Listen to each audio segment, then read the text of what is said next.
Welcome to Marketing Made Iconic. I'm Elysha Stephens, your host, and I don't just do marketing. You guessed it, I make it iconic. With over 20 years of experience helping businesses cut through the noise and thrive, I know firsthand the challenges small to medium businesses face today. From feeling stuck with limited budgets to struggling to get noticed in a crowded marketplace, it can all feel like an uphill battle. That's why I'm here to help you turn those challenges into opportunities. Each week we dive into bold strategies, practical tips, and real-world stories designed to get your business noticed, connect with your audience, and achieve big wins without blowing your budget. So if you're ready to stop spinning your wheels and start making an impact, let's get to work. This is Marketing Made Iconic. Welcome back to Marketing Made Iconic, the podcast where we tackle marketing with confidence, attitude, and a healthy dose of fun.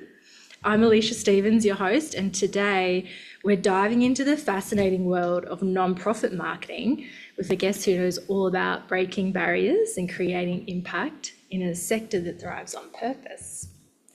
Joining me is Sharmily, the CEO of LeadPDA, a not-for-profit association dedicated to professional development in the family and community sector.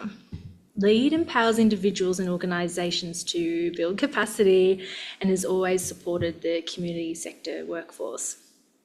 Today, Sharmily will share how her team approaches marketing in a space where competition isn't about profit, but funding, and how they're using innovative strategies like their member spotlight videos to shine a light on unsung heroes.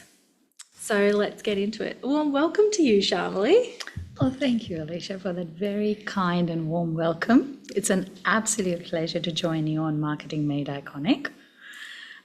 As you were actually saying about, the introduction bit, where talking about marketing in the not-for-profit sector, for me, it feels like trying to herd kangaroos.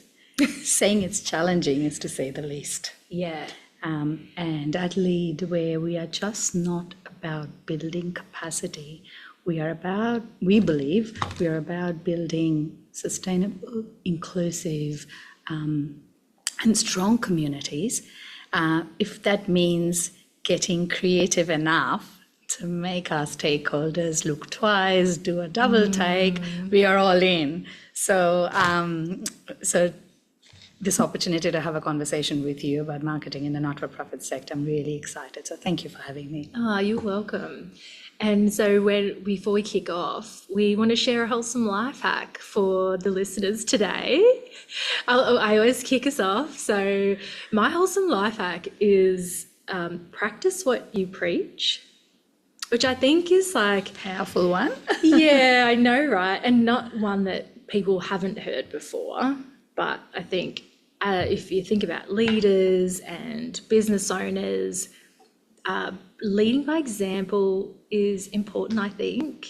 And, as a leader and business owner myself, I have to think about that every day. And, if I'm asking my team or people that are supporting me in my endeavours, I think I'm going to be much more powerful when I act a certain way and not just ask them to be a certain way. Lead by example and practice what you preach. So that's my wholesome life hack. That's a powerful one, and I love it because I do follow that as well. Yeah. My life hack, I don't know whether it'll be qualified for a tangible life hack or not, but I'll say it. So most of my working career, I've been associated in the not-for-profit sector. And something that has been a constant is working in environments of limited resource constraints. What I've done is I've trained my mind. I've trained in a way where I don't see that as a roadblock. Yeah. I treat it as an opportunity for creativity. So when I'm stuck and, we need to do some initiatives or whatever it might be, and resource constraints is the biggest challenge, I ask my question, what can I do with what I have right now? So That's great. And I ask that question to myself very often. And I remind myself at that time that precious stones, like even diamond, is actually made under pressure. Yeah. And I believe so do our big ideas, good ideas. So yes, I don't know whether that works as a life hack, but that's mine. I love that as a wholesome life hack. That's Thank you. perfect. Yeah, and it's so it's a challenge that everybody has. I think whether you're in not for profit or whatever industry or whatever you're doing, even leaders of big organizations, there's always limitations, and there has to be, but then it kind of works, doesn't it? For me, it So has. Thank you. And I think also strategically asking yourself that question, it gives you it gives you focus. It does. And it makes you think about what direction I'm heading or we're heading, right? And then you can prioritize. And I guess it reminds of that glass half full as well. I mean, it's your perspective in life, and especially in leadership roles. You're often experiencing more challenges than a smooth road, right? So if you stop, pause, and quickly ask yourself, the question that I often ask is, what can I do with what I have right now? It eliminates those negative thoughts and challenges and brings back the focus more on the positivity, creativity, as I said, opportunity to, nurture that more. Yeah, thank you for sharing. Let's jump into, I want to find a little bit more about LeadPDA and what you guys do. So tell us, what's the main focus of LeadPDA's mission? At Lead, our mission is to build capacity for the community sector service providers and empower the sector's workforce.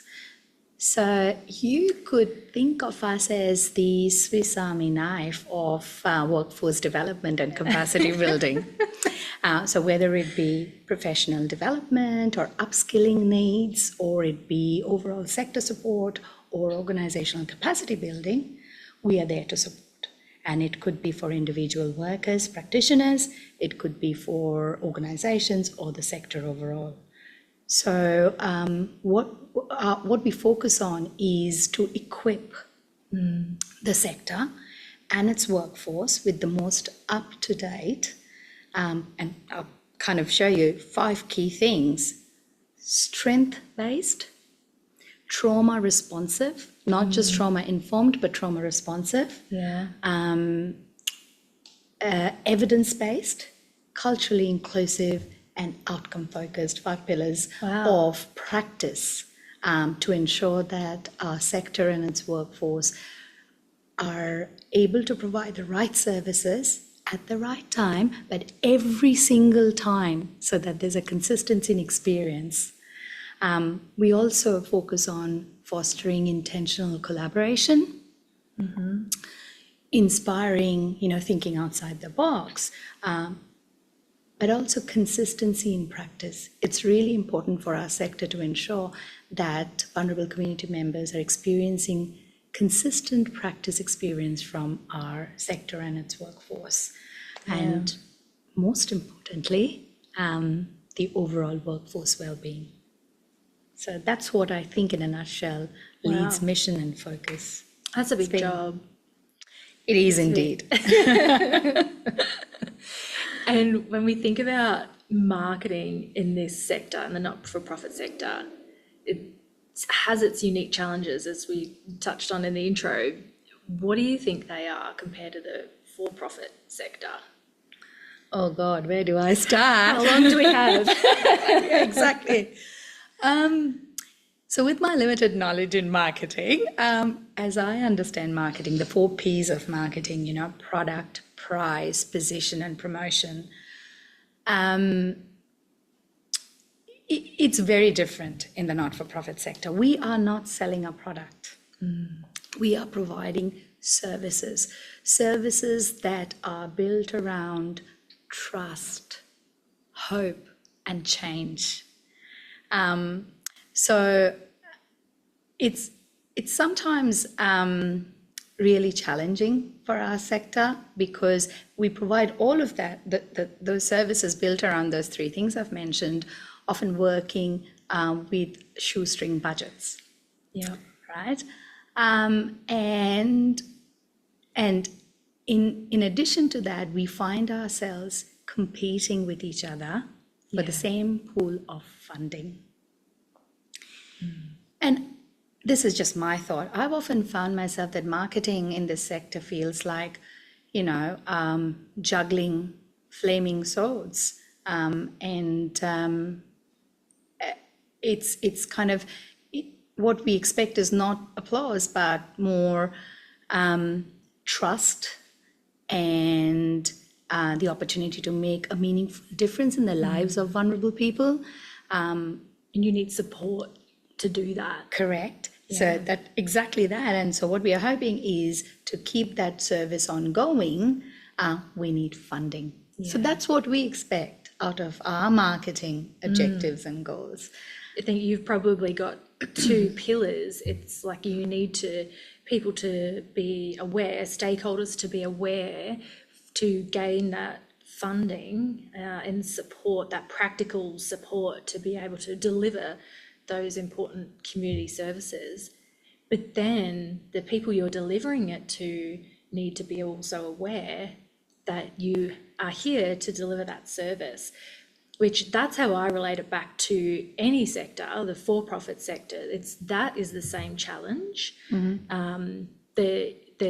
Everyone has an awareness problem. Yeah. How do you become known to the people you serve and the people who support what you're doing? Absolutely.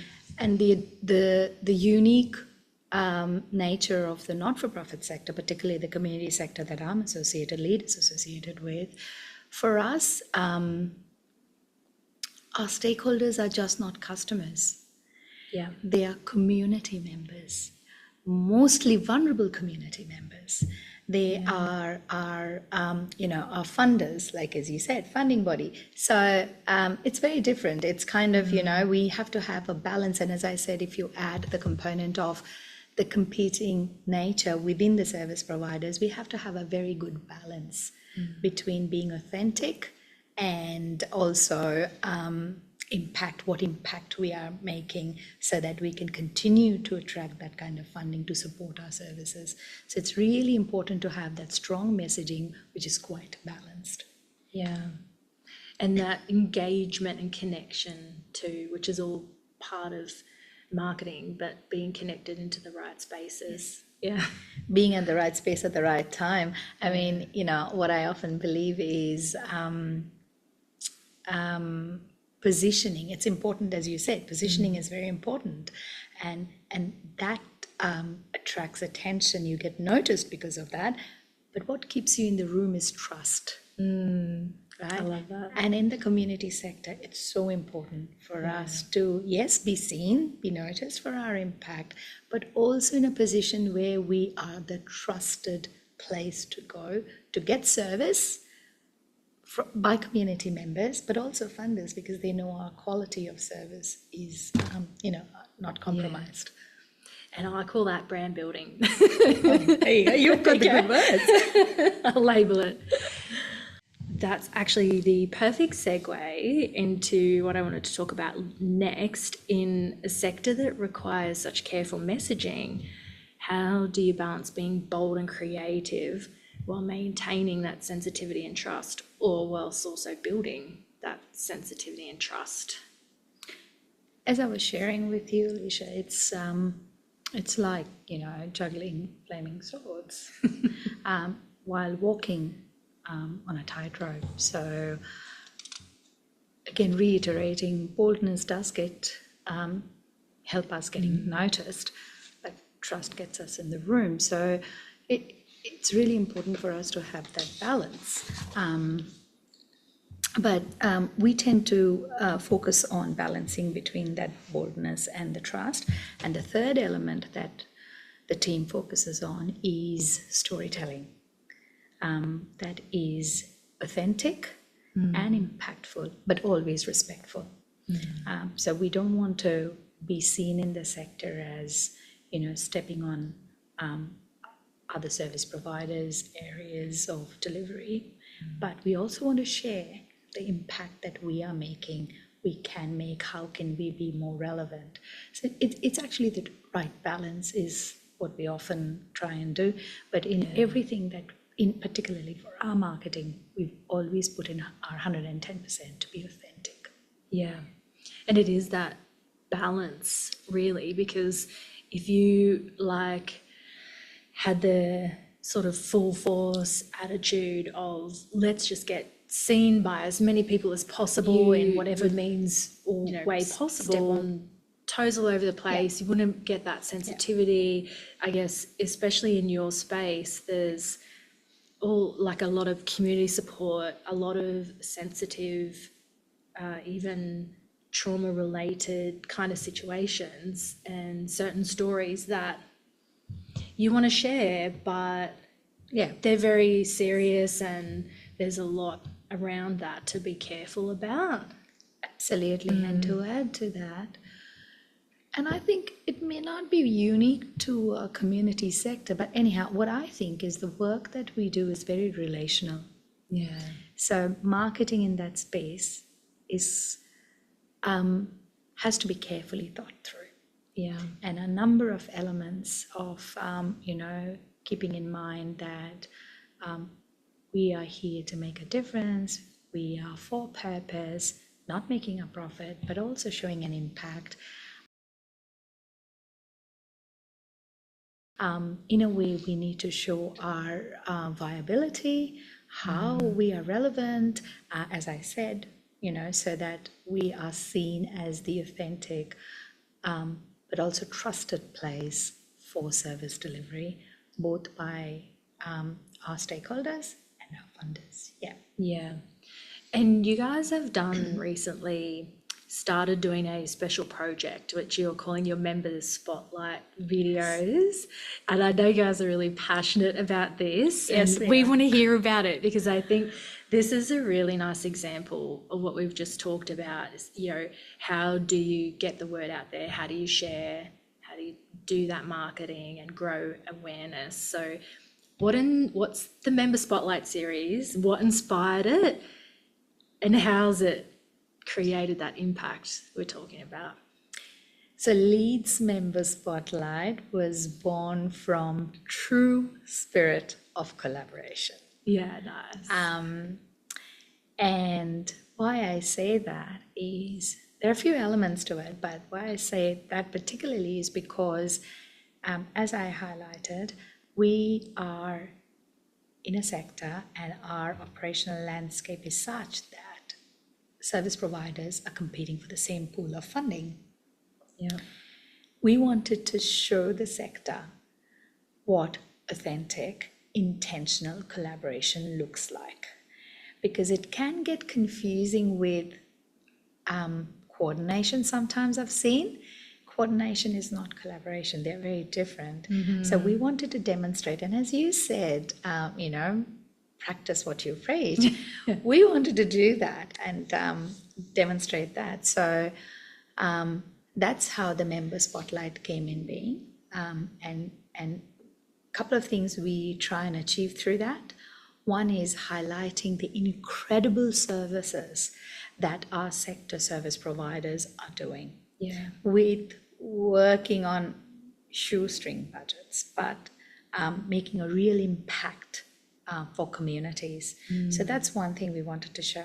The other thing is a big challenge that we have as a sector, and I think it's quite common across the not-for-profit sector, is the nature of the sector where government gets not-for-profit organizations to deliver services. The system is so complex that even people within the system, so let's take community sector for example, it's very difficult what we hear consistently is the difficulty in navigating the system, navigating the sector. In a local environment, in an LGA, it's very hard to know who's doing what services. Yeah. So if we are not sure of that, how do we make good referrals, which is the core of what we do? So with the member spotlight, that was the second thing we wanted to achieve.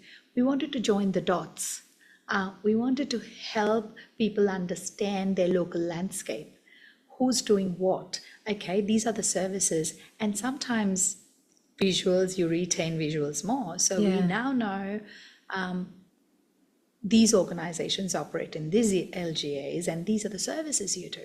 So that is a strategic approach that we've taken to help the sector. You know how I was saying to you before, our focus, our mission is to sector support. That's how we're helping the sector.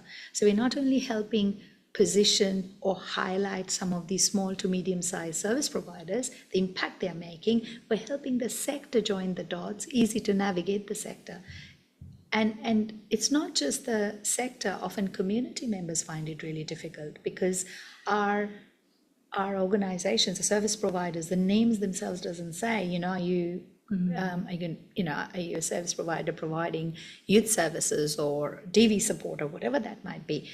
So having these videos, we are hoping, these member spotlights, we are hoping that it will have a greater reach of to community members who can see, these organizations exist and we can access services from this organization to support, to help me.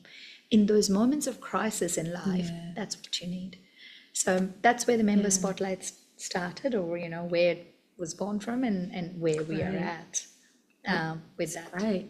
And have you seen, have you had any response to them? Have you seen, how they have actually helped so far? Yes, two things I can share with you. Awesome. So we now have organizations contact us and say, can we be part of this? Nice. And why? Because having a marketing budget is not often what you hear in the not-for-profit sector. But they are seeing this as a very easy but meaningful way to promote, to position their organizations and storytell, right?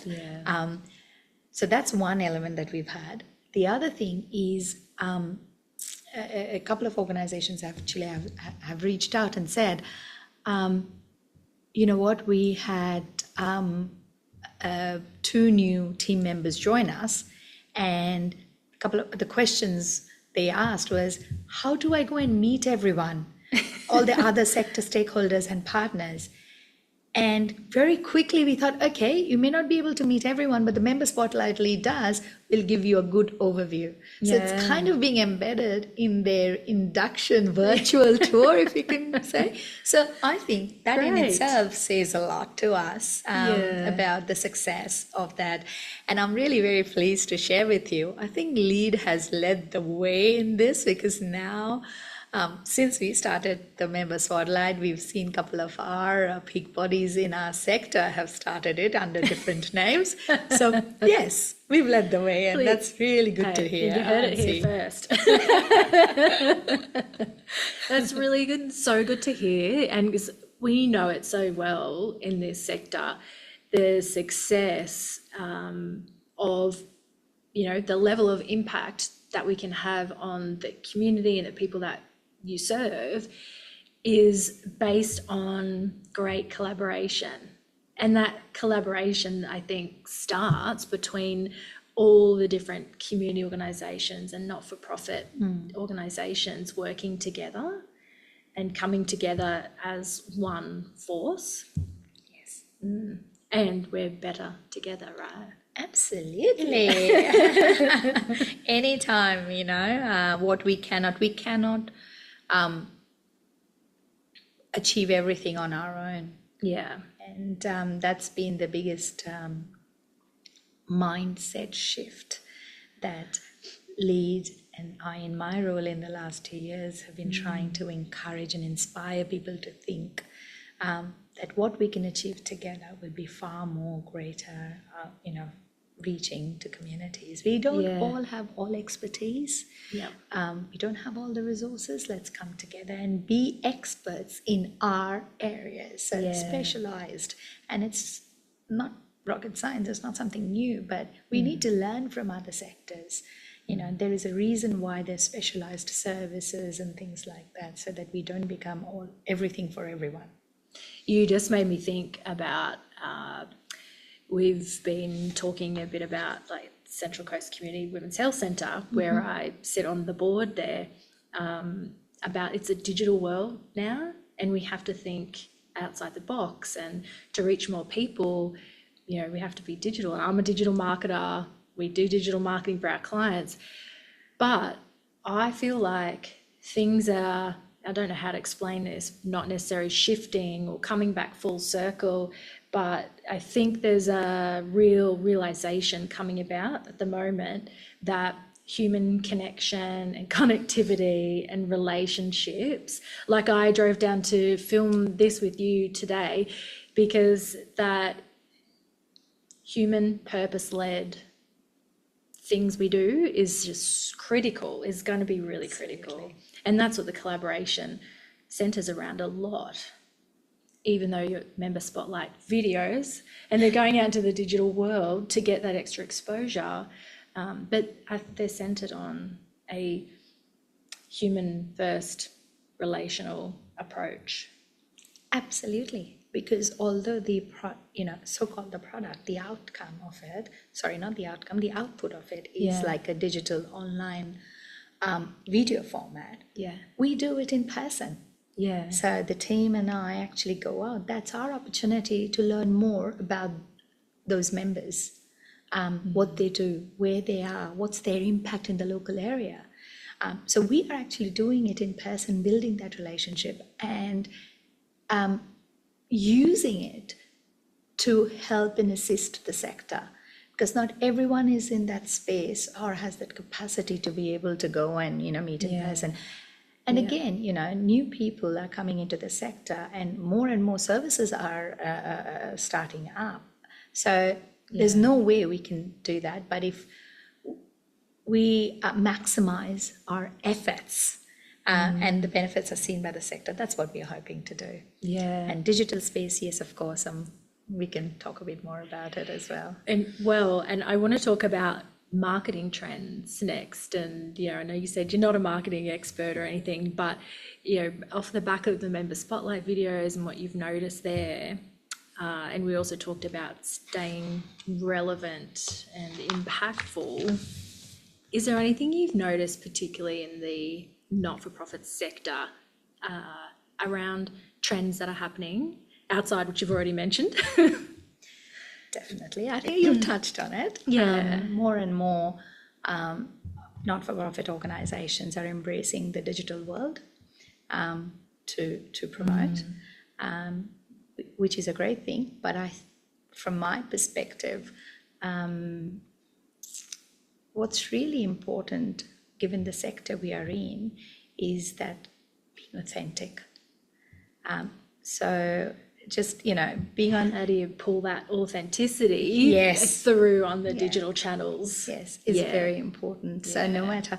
And I must confess, I have never been a great follower of trends blindly. I never do that. Yes, I keep my finger on the pulse and I see what's happening there, but I always reflect back to see what's relevant in my situation, in our organization's situation, and the landscape that we are operating in.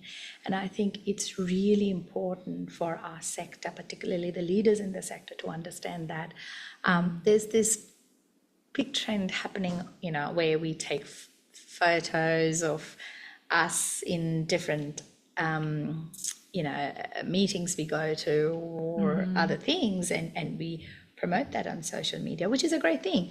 But then just because it's a trend, we shouldn't follow it blindly.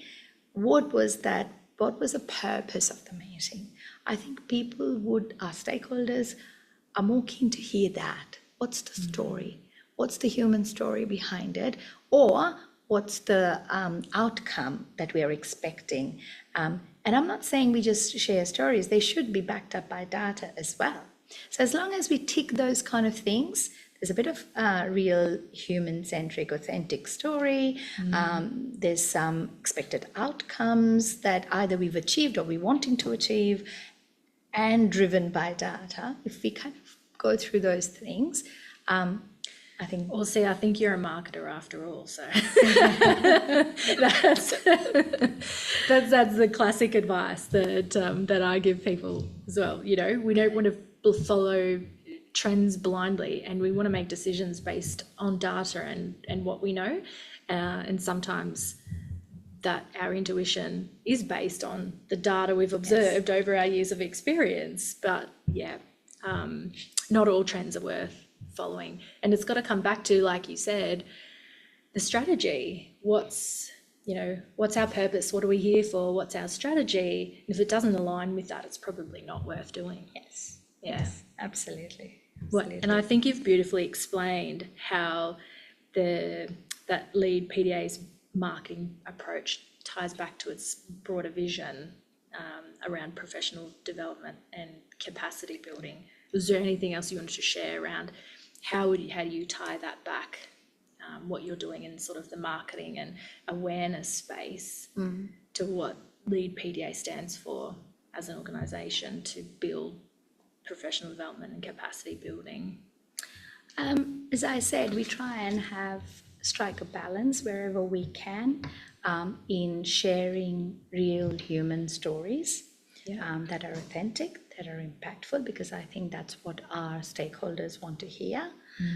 So it's one thing saying, oh, these are the professional development workshops we're doing, but what the team, as a team, we engage in conversations. Okay, where did this come from? Where was why did we put up the workshop? Why did we design the workshop? Where did the need come from?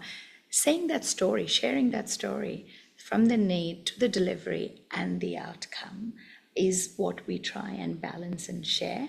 And as I said to you, we're often mindful of, mindful may not be the right word, but we tend to take others with us on the journey. We are not on this journey alone. In the sector, the not-for-profit sector, your journey is not just your own. It's a collaborative journey. It's the sector's journey. And all our marketing efforts have been based around that. I can give you a little example. We celebrated Lead's 40th anniversary last year. Congratulations. Thank you. It's a milestone. Absolutely, that we're very proud of. Sustaining in this sector for 40 years is a big achievement on its own, and doing what we do so well and have the trust of the sector is a big achievement in itself. So when we were designing that 40th celebration, one of the things we wanted to do is we didn't want to replicate what's already happening in the sector. For example, there are other peak bodies who are doing award nights and all of that. That's their forte. We don't want to do that. But we wanted to celebrate. So we wanted to recognize. Our segments were called recognitions rather than awards. And you could say it's play with words, but no, we genuinely meant we were recognizing our partner organizations, our member organizations, our trainers in the sector that have helped, our previous leaders of this organization. So again, you see that when we promoted it, we promoted our event in a way which is more like it's a collective effort, just not us because of us where we are today. No, that's nice. So as a sector and not-for-profit organisation, Sharmily, what else do you want to share around your growth strategies or what's important for people to know? I think there's one thing that I'd like to highlight, and that is, as a sector, we are grappling with attracting new people to enter the community sector. And something that we hear often is we've got an aging workforce in the community sector. So it's really very important for the sector. And what I believe, having two teenagers, is the younger generation likes to see before they commit to something. The proof in the pudding first. Correct.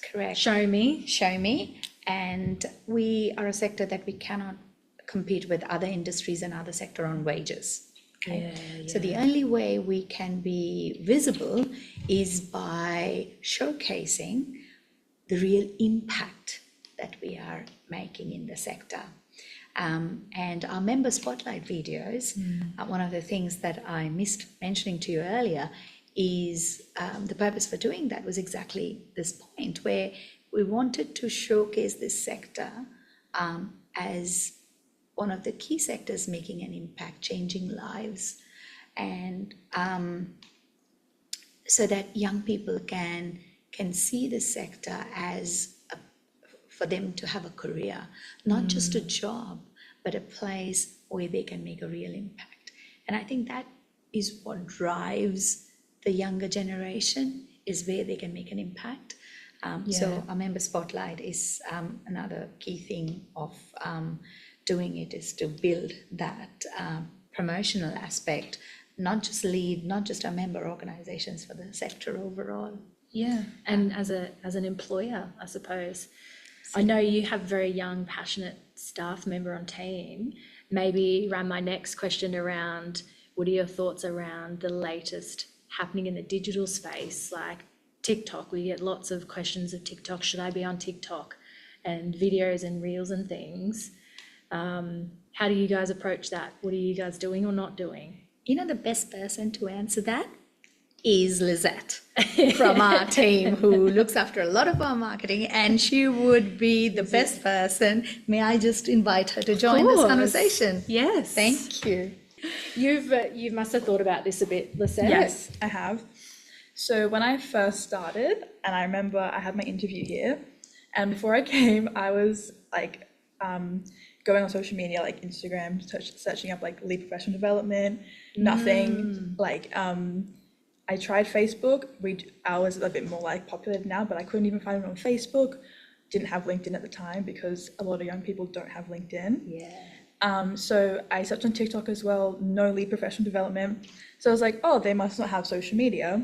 Oh, they must not be a real organisation. Where am I going today? Like, I hope I'm going to be okay. I was fine. Here a year later, having the greatest time. But that was something that, like, once I was on board, I was able to kind of advocate for, is how do we make more of a digital presence? And especially as we're trying to include young people in the conversation and include young people in the sector, how do we do that? And that is something that, like, I'm still working on, is kind of implementing those other social media platforms. But it is different in comparison to the for-profit sector, because we have, like, I know they have boards, but we have boards and there has to be compliance and we have to make sure that we're doing the right thing. So it's a bit more complicated than what I initially thought. And then, like, even last year we had like Youth Day and Youth Week, and like I was given the opportunity to make a reel, and like I had the freedom to amplify my voice, and that's something that I find really valuable, and I know that in a lot of other sectors I wouldn't have been given that opportunity. So that's something that I find to be very, very enjoyable, and Sharmily has given me the opportunity to keep developing that and keep kind of encouraging us to move forward. So that's my opinions on that. We should do another podcast on this alone. Yes. My only criteria or request to the team has been, and Lizette, is whatever we embark on, it's not the platform or the media, it's the intent behind it. So it has to be intentional but purposeful, purpose-driven, and genuine and authentic. So as long as I feel that's what it is coming out of it, you know, if the new generation, our current generation, if they relate more on the digital media, and I'm saying this on record now, I don't mind being on TikTok if it does make a difference, but yeah. Yeah, no, absolutely. And I feel like we both learnt from that. Like I understood your perspective and you understood mine. It was really nice. And when I've been to conferences and I've been talking to other young people in the sector, and a lot of the time they haven't even got LinkedIn downloaded. So I feel like those platforms might be slowly starting to move out. And I actually noticed that in August last year, LinkedIn added their like video reel, like kind of TikTok-y sort of like part of the app too. So I think they're trying to encourage that, but it seems like these older platforms, like a lot of young people don't even use Facebook. I don't really use my personal Facebook. Like we're shifting and we need to adapt to that sort of thing. Yeah. That's such interesting insights. I think I wouldn't say LinkedIn's going anywhere, but if we're thinking about that younger generation, that's a really important consideration to engage with them. Don't do it on LinkedIn, get on Instagram or perhaps TikTok or whatever. But I think it's horses for courses, because Lead is quite unique, and taking this as an example, our stakeholders are, as I said, practitioners in the community sector, the workforce, the organizations. So they are people who are already on their journey in their professional journey. So for them, unlike other young people, they're already on LinkedIn because of where they are at in their professional journey. So we had that discussion. If there was a youth provider, if we scan through the different marketing channels, digital channel would come up on the top. For us, it's still on the top, but then you see where would be our maximization of engagement. So I think for us, as much as it is important to engage with organizations, practitioners, our funding bodies, it's also important for us to engage, and we have always, with the overall, wider community. So we engage with the wider community through a different channel, but digital medium might be the best way to go. So again, as Lizette was saying, it's a learning exercise, and I think your question on that is the trend, but how do we use it in the most authentic way and a purpose-driven way? Cool. Thank you for having me. Thank you. Is there anything else you want me to say? I'll just ask Sharmily, what are your sort of 3 key takeaways for not-for-profits or for-profits, summing up what we've spoken about today? 3, okay.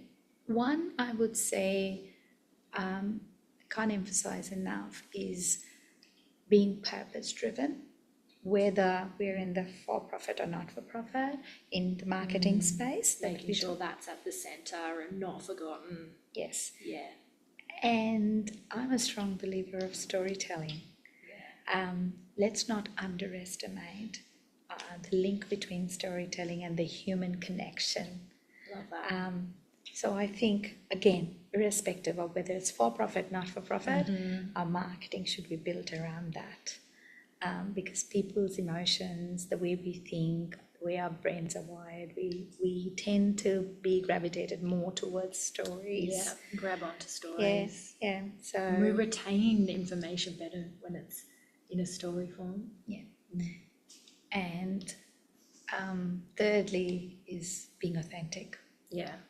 So those are the key things, and something that, in addition to the 3 points that I've said, and I have been a firm believer, is it's important to be abreast of the trends, but I think it's important not to follow it blindly, and curate it, design it as the situation demands. Yeah. I feel like you were a fly on the wall when I recorded my first podcast episode for this year around 5 predictions for 2025. 2 of those were authenticity. Let's remember the authenticity and bring that through where we can, which is really relatable to the storytelling point. Any other one was story. It was not following the trends. That's right. That's And the other one, following the trends, but not blindly. yes, and Sorry, yes. and that was literally the conclusion I made at my last episode was, yes, there's trends out there, let's be aware of them, but not follow them blindly. Yeah. As you know. That's good. This has been a great conversation. Thank you both. Thank you, Sharmily, for Thank you. joining me and sharing all about LeadPDA's mission and what you guys are doing. It's been really insightful learning about behind the scenes of the member spotlight videos, because I obviously watched a lot of them, and yeah, you can see the stories that are shared, but knowing the background behind that and the goal and the impact, that's really cool. Thank you for sharing. And if there's one other big takeaway I can share, it's that even with limited budgets, a strong strategy, which relates back to your wholesome life hack as well, is rooted in that authenticity and purpose, which can help any organisation cut through the noise and reach their audience. That's what we're hoping to do. That's our belief, and we have definitely embedded that in our whole team's, what should I say, commitment to this organisation. That's awesome. Thank you. Thanks again. Lovely. Thanks for having us.